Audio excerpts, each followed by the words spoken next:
বাংলাদেশে অত্যন্ত জনপ্রিয় একজন মুখ হচ্ছে ব্যারিস্টার সুমন। ব্যারিস্টার সুমনের জন্য এই ব্যারিস্টার নামটি বাংলাদেশের মানুষের মুখে মুখে রয়েছে। যাদের কাছে বিচার দিতে আসছি তাদের বিরুদ্ধে তো বিচার আছে। কিছু মানুষ আগুনে পুড়ে বলেই তো অন্য মানুষ আলোকিত হয়। আমি কোনো মানুষকে বলছি না যে আমরা একেবারে এখানে পিসাব আসছি। তবে মজার ব্যাপারটি হচ্ছে ব্যারিস্টার আর অ্যাডভোকেট কিন্তু এক নয়। অনেকে মনে করে থাকে ব্যারিস্টার, অ্যাডভোকেট এবং লয়ার হচ্ছে একই জিনিস, কিন্তু আসলে এই তিনটি ভিন্ন জিনিস। অ্যাডভোকেট, লয়ার এবং ব্যারিস্টার নিয়ে অনেকের মধ্যে সংশয় কাজ করে। কেউ কেউ মনে করেন এরা তিন প্রকারের আইনজীবী, আবার কেউ কেউ মনে করেন এই তিন প্রকারের আইনজীবীদের সবাই সব রকম আদালতে শুনানি করতে পারে না। আজকের এই ভিডিওতে আমরা জানতে চলেছি অ্যাডভোকেট, ব্যারিস্টার এবং লয়ারের মধ্যে কি পার্থক্য রয়েছে। ভিডিওটি অনেক শিক্ষণীয় হতে চলেছে, তাই শেষ পর্যন্ত দেখতে থাকুন। আর যারা চ্যানেলে নতুন দর্শক রয়েছেন তারা এখনই সাবস্ক্রাইব করে পাশে থাকা বেল আইকনটি ক্লিক করে দিন। প্রথমে রয়েছে ব্যারিস্টার। ব্যারিস্টার শব্দটির সম্পূর্ণ নাম হচ্ছে ব্যারিস্টার অ্যাট ল। ব্যারিস্টার কথাটি এসেছে ইংরেজি বার শব্দ থেকে। এর জন্য ব্যারিস্টার অ্যাট লকে সংক্ষেপে বলা হয় বার অ্যাট ল। আদালতের যেই অংশে বিচারকরা বসেন সেই অংশকে বলা হয় বেঞ্চ, আর বিচারকদের সামনের মুখোমুখি অংশে কোর্ট অফিসিয়ালদের আসনের পর একটি পৃথক অংশে বসেন ব্যারিস্টাররা। আর ব্যারিস্টার হচ্ছে একটি ইংল্যান্ড ভিত্তিক ডিগ্রি। ব্যারিস্টারদের বসার আসন থেকেই এই বার শব্দটি এসেছে। তবে আমাদের দেশে বর্তমানে বার বলতে সমগ্র আইনজীবীকে বোঝায়, আর বিচারক এবং আইনজীবীদের একত্রে বলা হয় বার অ্যান্ড বেঞ্চ। তবে অ্যাডভোকেট এবং লয়ারদের মতো ব্যারিস্টাররাও আদালতে একজন প্রতিকার প্রার্থীকে আইনি সহায়তা দিতে পারে। তবে এই ব্যারিস্টারদের প্র্যাকটিস মূলত ইংল্যান্ড, ওয়েলস, আয়ারল্যান্ড সহ আরও বেশ কয়েকটি দেশে প্রযোজ্য। এই সকল দেশে কেবল অনুমোদিত ব্যারিস্টারদেরকেই উচ্চতর আদালতে প্র্যাকটিস করার অনুমতি প্রদান করা হয়।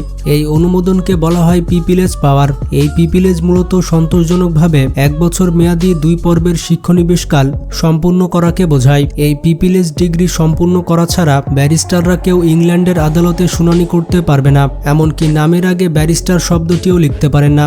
তবে যাই হোক, ইংল্যান্ড এবং ওয়েলসে ব্যারিস্টাররা ক্লায়েন্টদের সাথে সরাসরি যোগাযোগ করেন না। ক্লায়েন্টদের সাথে সরাসরি যোগাযোগ হয় সলিসিটারদের মাধ্যমে। এই সলিসিটাররাও অ্যাডভোকেট হয়ে থাকে, তবে তারা আদালতে শুনানি করতে পারে না।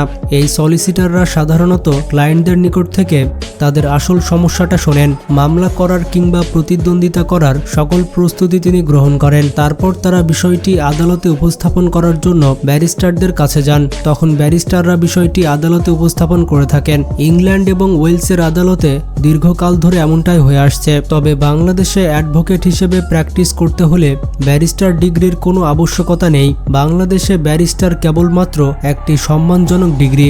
এই ব্যারিস্টার ডিগ্রি দিয়ে আপনি আদালতে কোনো রকম শুনানি করতে পারবেন না, এমনকি কোনো কেসও নিতে পারবেন না। অন্যান্য ল গ্র্যাজুয়েটদের মতোই বাংলাদেশে অ্যাডভোকেট হিসেবে প্র্যাকটিস করতে গেলে ব্যারিস্টারদের লাইসেন্স কিংবা সনদ নিতে হয়, আর এই লাইসেন্স প্রদান করে থাকে বাংলাদেশ বার কাউন্সিল। এরপর 2 নম্বরে রয়েছে অ্যাডভোকেট। বাংলা একাডেমির মাধ্যমে অ্যাডভোকেট শব্দটি এখন বাংলা শব্দ।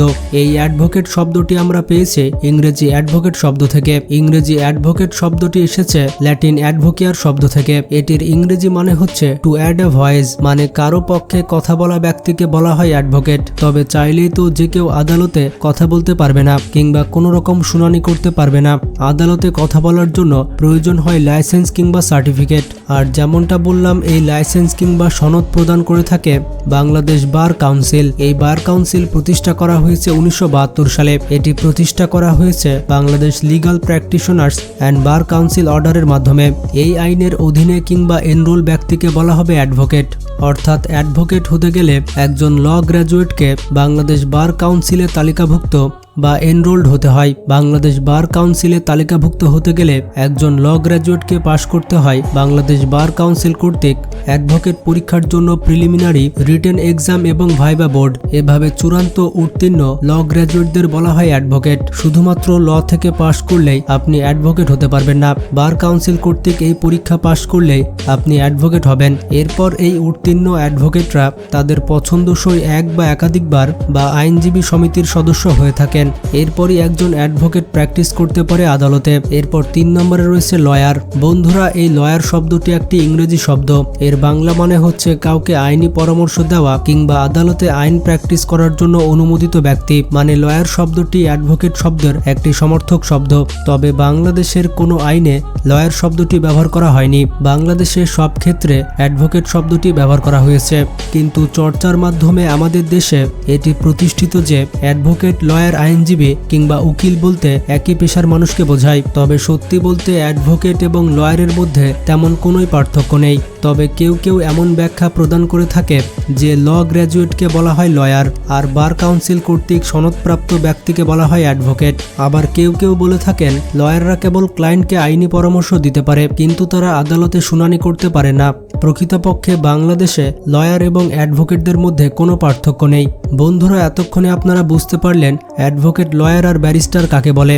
ভিডিওটি দেখে আপনি বুঝতে পারলেন যে ব্যারিস্টার সুমনকেও বার কাউন্সিলে পরীক্ষা দিয়ে সনদপ্রাপ্ত হতে হয়েছে। শুধুমাত্র ব্যারিস্টার ডিগ্রি দিয়ে বাংলাদেশে তেমন কিছুই করা যাবে না। ভিডিওটি বন্ধুদের সাথে শেয়ার করে তাদেরও এই বিষয়টি জানার সুযোগ করে দিন। আর আরেকটি ব্যাপার হচ্ছে, আপনারা যারা মুসলিম রয়েছেন তারা যতই ব্যস্ত থাকুন না কেন, নামাজ পড়তে কিন্তু অবশ্যই ভুলবেন না, কারণ নামাজ হচ্ছে জান্নাতের চাবি। নিজে ভালো থাকবেন, অপরকে ভালো রাখবেন। আল্লাহ হাফেজ।